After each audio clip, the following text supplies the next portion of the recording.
All right, welcome to the night before the exam war room. We are your elite academic strategists, and today we're stripping away all the fluff. We are delivering an uncompromising, high-intensity masterclass focused only on the extremely high-probability concepts you need to secure a distinction on tomorrow's BPAG171 disaster management exam. I want you to assume severe time pressure right now. Every single minute of this explainer is engineered to maximize your mark return. Okay, let's get straight into it. Here's our high-yield syllabus triage. We're locking down disaster classification, the management cycle, evacuation and search and rescue, indigenous knowledge, damage assessment, and wrapping up with an elite exam drill. Let's show you exactly what the examiner is hunting for. Let's start with a core foundation. Professors frequently test basic concepts by looking for precise academic definitions. If you're asked to define a disaster, secure immediate marks by tracing its exact etymology. State clearly that it derives from the French word désastre, dés meaning bad, and astre meaning star. But here is the absolute crucial point for full credit. A hazard only becomes a disaster when it brings immense misery that becomes difficult to cope with using local resources. That resource exhaustion parameter, that's exactly what the examiner is scanning your paper for. Now, moving over to classifications, specifically droughts, here is a conceptual distinction you absolutely must never confuse: meteorological versus hydrological drought. Meteorological drought is purely about a regional deficiency in rainfall over an extended period. Hydrological drought, however, tests your knowledge of the subsequent effect: persistently low water volumes in streams, rivers, and reservoirs. Students commonly lose marks here because they just blur these two concepts together. Don't do that. If you see a short answer trap asking for drought classifications, you've got to list all four: meteorological, agricultural, which relates to crop water needs, and hydrological. But to really secure that A grade, you must explicitly define the fourth: socioeconomic drought. This happens when human demand for water simply exceeds the available supply, which severely impacts the economy. Think of hydroelectric power operators being forced to suddenly reduce energy production. All right, this next concept has a very high probability of appearing on the final exam. Historically, disaster management was entirely reactive, right? Just providing relief after the disaster struck. But what's the modern approach? We've completely shifted to proactive preparedness and mitigation. Why? Because investing in prevention not only saves millions of lives, but it prevents a massive, unrecoverable burden on the exchequer. Literally write that exact phrase down: preventing huge burden on the exchequer. Under preparedness, we have a classic exam trap. Examiners love asking you to distinguish between target-oriented and task-oriented preparedness. Target-oriented focuses on who needs help, identifying vulnerable groups, and ensuring their specific needs are met. Task-oriented preparedness, on the other hand, is purely about the logistics and execution. It's the what and the how. Think mobilizing resources and establishing communication frameworks. Moving right along to our next conceptual contrast: disaster mitigation. Structural mitigation involves actual, physical construction to reduce risk, building dams, embankments, or cyclone shelters. Non-structural mitigation relies entirely on policies, legislation, land use zoning acts, and public awareness. Listen, if a case study asks you for a non-structural solution, please do not suggest building a wall. Suggest a floodplain zoning policy. For process-based questions, particularly regarding evacuation, you must list the exact 6 sequential steps.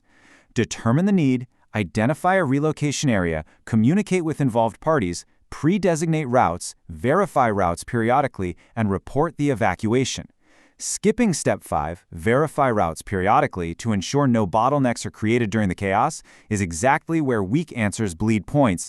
Now, search and rescue, or SAR, is a prime target for mechanism-based questions. Secure your full marks by defining it explicitly as a first responder activity. And who are the true first responders? It's normally, and preferably, carried out by the locals because they actually know the terrain. The primary aim here is the survival of the maximum number of trapped victims. If the paper asks for the principles guiding trained SAR personnel, write down these 3 sequential mandates. Look, listen, and feel. You must physically look and visually perceive the incidents. You must listen to all sorts of information coming from the community. And finally, you must feel completely convinced regarding the gravity of the danger and your own capacity to respond before rushing in. Okay, focus up. We are now moving to an extremely high probability core topic, traditional and indigenous knowledge. Professors absolutely love this. To show the examiner you're operating at an elite level, use Grenier's 1998 definition. Define it as a unique, local knowledge developed by indigenous men and women based entirely on past experiences and handed down through generations. It's a cumulative body of knowledge perfectly adapted to the local culture and environment. When you're structuring a long-form essay on this topic, divide your answer into 3 distinct pillars to secure those full marks. First, technological knowledge, like the traditional Daji Duwari timber frame construction in Kashmir that miraculously survives massive earthquakes. Second, economic knowledge, like low-cost, temporary resource planning using local materials during a crisis. And third, environmental knowledge, that localized, acute ability to actually predict extreme weather based on surrounding natural cues. Let's build this into an actionable mental cheat sheet for a frequently tested section: cyclone early warning indicators. You must map specific indigenous indicators to their environment. Do not mix up meteorological signs with biological ones. You need to provide exact, distinct examples of both. Let's pull a couple of essential examples straight from our source reference. Memorize at least 2 examples from each category for your exam. For animal behavior, note the dogs scratching the ground continuously or flocks of birds flying from north to south indicate an approaching cyclone. For weather patterns, an unusually hot spell after rain or a continuous strong wind blowing from the east in full noon, those are prime traditional indicators you can use. Recognizing a disaster is one thing, right? But surviving it is another. For application questions on indigenous coping strategies, explicitly mention real-world localized actions. Note how communities wrap available seeds and bury them underground before moving to safer places so they can replant later. Mention the construction of houses on higher plants to avoid floodwaters, and definitely detail how locals ingeniously grow banana trees nearby, using the buoyant banana stems as makeshift barges or lifeboats during massive floods. It's brilliant. To truly demonstrate a deep region-specific understanding of drought coping mechanisms, use this conceptual contrast.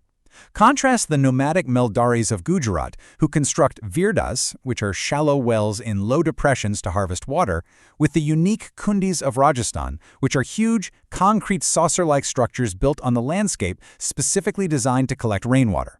Dropping these specific local terms guarantees the examiner knows you've mastered the material. All right, let's pause for an elite active recall drill.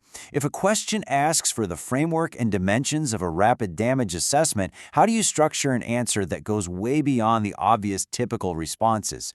Think about the overarching goal here: to assimilate the extent of impact for immediate rescue and relief. But what exactly are we assessing? Well, a baseline answer is just going to mention assessing damage to human life, housing, and infrastructure. But you want a distinction-level answer, right? So you must comprehensively cover more. You must explicitly include assessing the loss of livelihood, the impact on local health, and crucially, based on sections 847 and 848 from our text, you must assess the psychosocial impact of the disaster and the highly specific, disproportionate impact of disasters on women. Those are the exact keywords that earn full credit. Following assessment comes recovery. You need to understand this foundational principle. Recovery is not an immediate overnight fix. It's a complex, extensive process that takes 5 to 10 years, sometimes more. To score highly here, state that early recovery requires defining an overall strategy that is completely aligned with proposed national development. Disasters actually offer opportunities for improvement. We don't just build back, we build back better. That is exactly how you should frame your conclusion. Elite active recall time. Assume severe time pressure in the exam hall right now. Pause.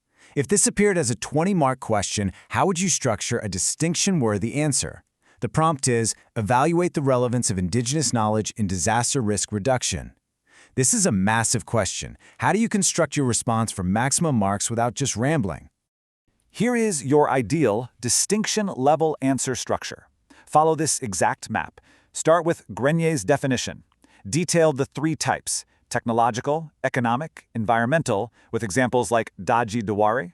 Provide specific early warning indicators, like the animal behaviors we discussed. Outline coping strategies, like burying seeds.